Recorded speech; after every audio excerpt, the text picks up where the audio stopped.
का सारा से तिलहार।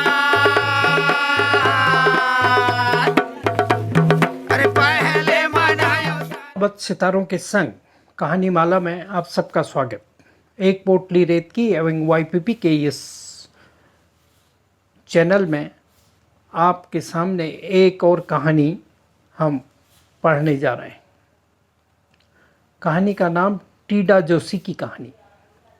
एक था जोशी, उसे ज्योतिष का रंच मात्र भी ज्ञान नहीं था, पर ज्योतिषी होने का दंभ पूरा पाता था। एक दिन वह एक गांव से दूसरे गांव जा रहा था।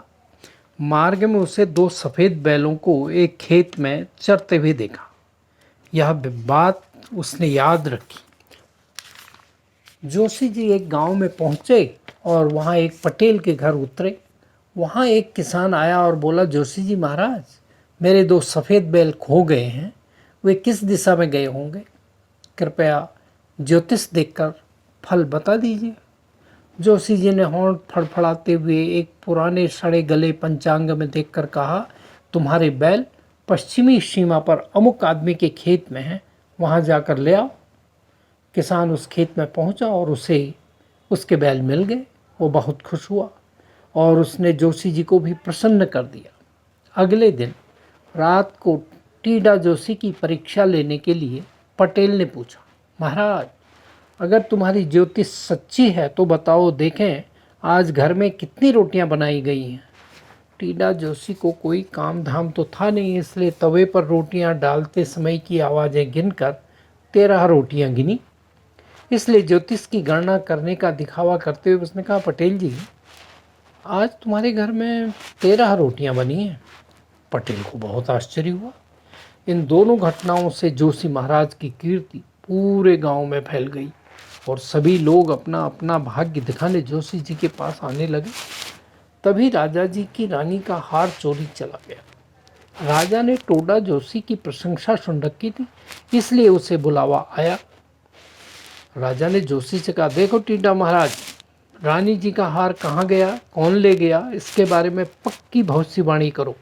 हार का पता लग जाएगा तो तुम्हें खुश कर दूंगा। जोशी चिंता में पड़ गया।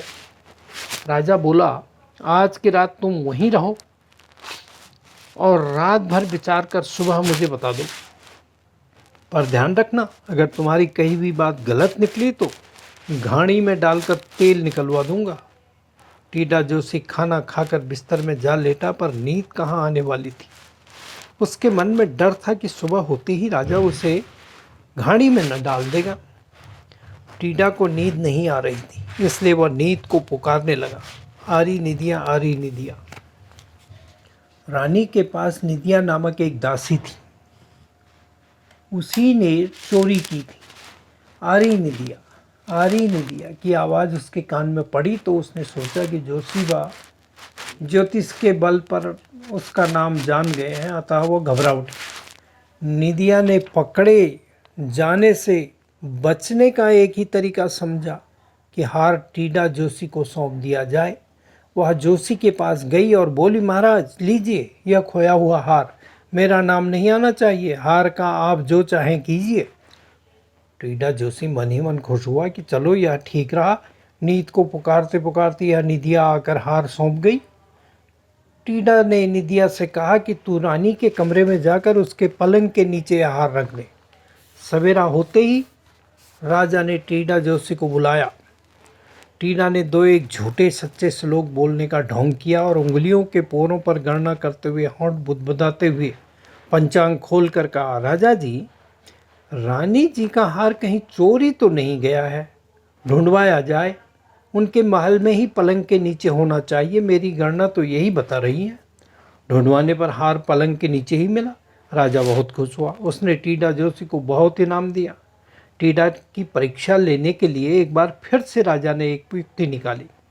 टीडा को साथ लेकर एक दिन राजा जंगल में गया। टीडा की नज़रें कहीं और थीं, तभी राजा ने अपनी मुट्ठी में एक टिड्डा पकड़ लिया और मुट्ठी दिखाते हुए टीडा जोशी से बोला, बताओ टीडा जी, मेरी मुट्ठी में क्या है, गलत बोलेगो तो मारे जाओगे। टीडा जोशी पूरी तरह से घबरा गया। सोचा कि अब उसका भ्रमजाल मिट जाएगा, वह जरूर मारा जाएगा। इसलिए अपने ज्योतिष की सारी हकीकत राजा को कहने और माफ़ी मांगने के इरादे से वह बोला, थप थप करते 13 गिरे, मार्ग आते बैल मिले, निदिया ने दे डाला हार, ना राजा टीडा मत मार। टीडा जोशी ज्यों ही ये बोला, ना राजा टीडा मत मार, कि तभी राजा ने मन में सोचा कि सचमुच जोशी महाराज सच्चे ज्योतिषी हैं। राजा ने अपनी मुट्ठी में बंद टिड्डे को उड़ाते हुए कहा, वाह जोशी जी, आपने तो मेरे हाथ में पकड़े हुए टिड्डे को भी जान लिया। टीडा जोशी मन में समझ गया कि वह तो मरते मरते बचा है और सच्चा ज्योतिषी सिद्ध हुआ है। तब राजा ने जोशी को बहुत इनाम दिया और अपने घर विदा किया। उपयुक्त दोनों दृष्टांतों से इस बात की थोड़ी बहुत जानकारी तो मिलती ही है कि कहानी कहने में कथन शैली का क्या महत्व है। तो YPP एवं एक पुतली रेत के इस चैनल में आप लोग लाइक कीजिए, शेयर कीजिए और बेल आइकन दबाकर इसे हमारा मनोबल बढ़ाने में मदद कीजिए। जिंदाबाद। से तिला